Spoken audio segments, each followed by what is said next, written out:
Assalamualaikum warahmatullahi wabarakatuh. Kaifa haluk anak-anak? Ibu harap kalian semua dalam keadaan sehat walafiat ya, sehingga kalian bisa mengikuti pembelajaran yang akan Ibu berikan hari ini. Baik anak-anak, pembelajaran hari ini kita akan belajar materi tematik tema 6, subtemanya yaitu subtema 3 dan 4, yaitu tentang hak dan kewajiban sebagai anggota keluarga dan warga sekolah. Nah, anak-anak, sebelum memulai pembelajaran, ada baiknya jika kita membaca doa sebelum belajar terlebih dahulu. Bagaimana doanya? Yuk kita baca bersama-sama. Allahumma faqihni fid din. Allahumma inni as'aluka ilman nafi'an wa rizqan thayyiban wa amalan mutaqabbalan. Baik anak-anak, selanjutnya kalian siapkan buku serta alat tulisnya ya, dan dengarkan penjelasan yang akan Ibu berikan setelah ini. Sudah siap? Mari kita lanjut ke slide yang berikutnya. Nah, sebelum lanjut, Ibu akan menjelaskan tentang tujuan pembelajaran PPKN kita hari ini. Apa aja sih tujuan pembelajaran kita? Yang pertama, siswa dapat menentukan perilaku yang menunjukkan kewajiban di rumah terkait perubahan energi. Yang kedua, siswa dapat mengidentifikasi kewajiban sebagai warga sekolah dengan benar. Yang ketiga, siswa dapat membuat daftar berbagai contoh kewajiban sebagai warga sekolah dengan benar. Yang keempat, siswa dapat menuliskan pengalaman melakukan kewajiban sebagai anggota keluarga terkait dengan penghematan energi. Yang kelima, siswa dapat memberikan contoh kewajiban terkait penghematan energi dengan benar.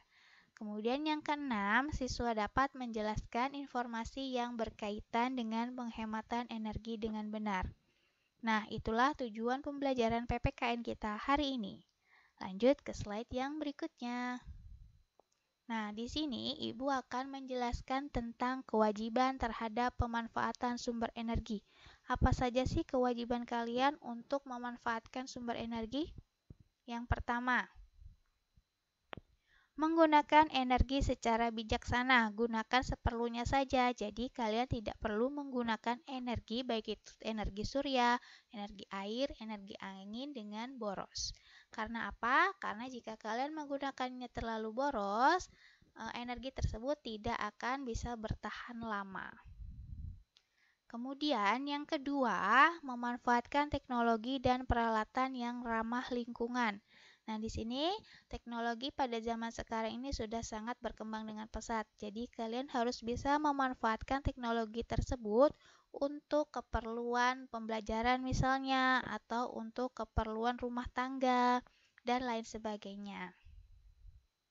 Kemudian yang ketiga, melakukan reboisasi untuk menjaga ketersediaan air. Apa itu reboisasi? Ada yang tahu apa pengertian dari reboisasi? Ya, reboisasi artinya penanaman kembali hutan yang gundul.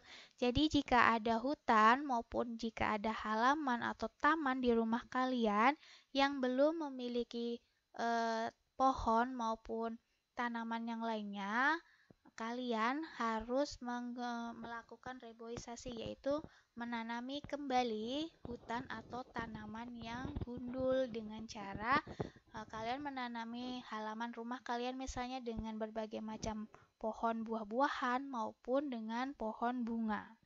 Nah, kemudian yang keempat yaitu berinovasi dalam menciptakan energi alternatif lainnya.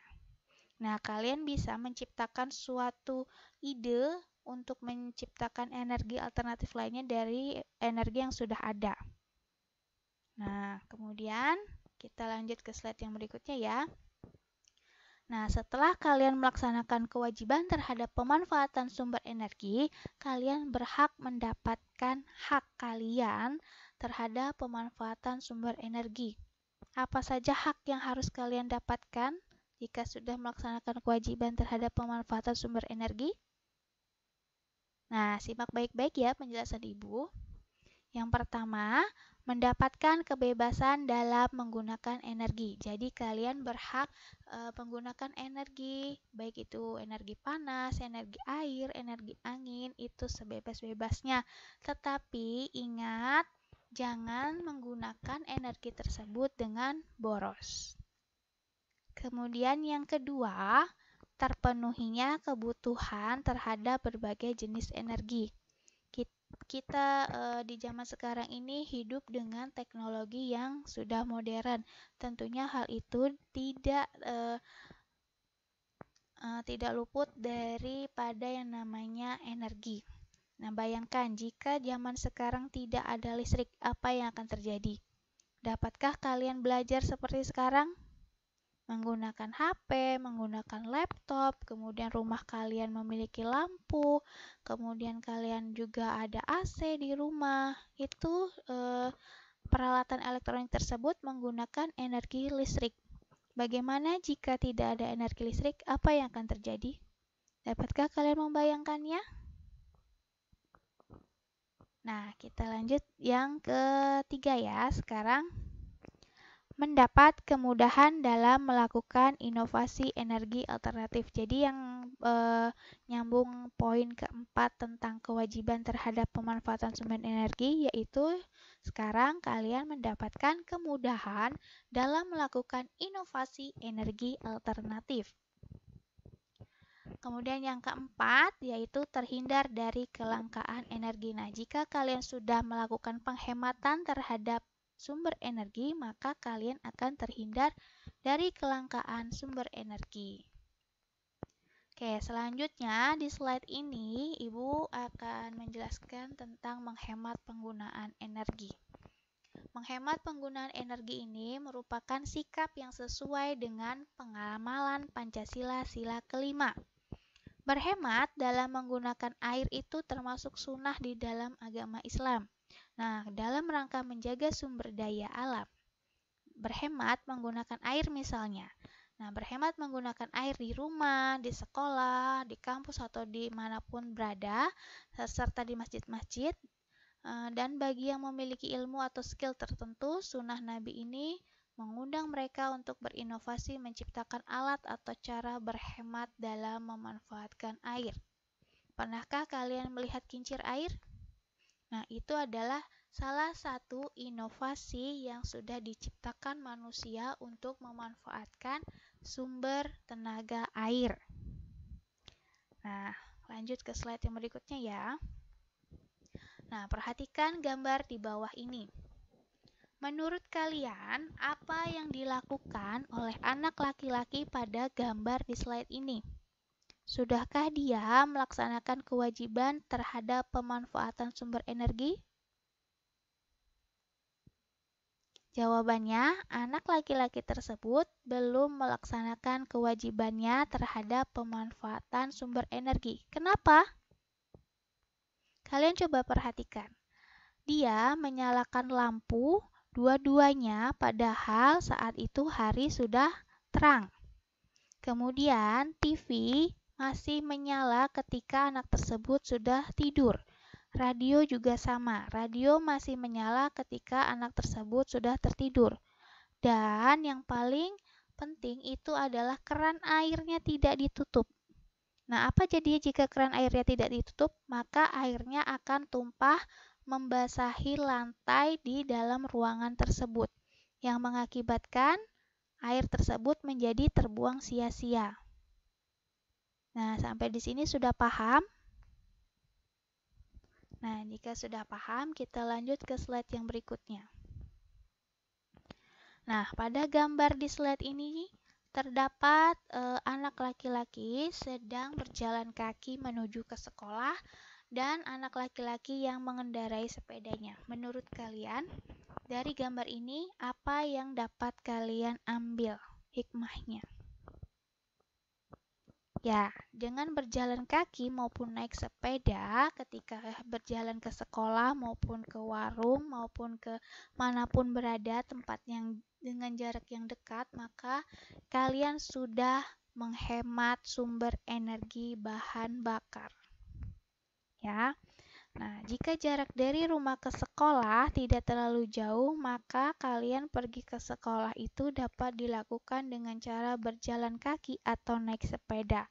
Hal ini termasuk dengan manfaat menghemat energi, karena seperti yang kalian tahu sendiri bahwa sumber energi bahan bakar minyak kita semakin tahun semakin menipis.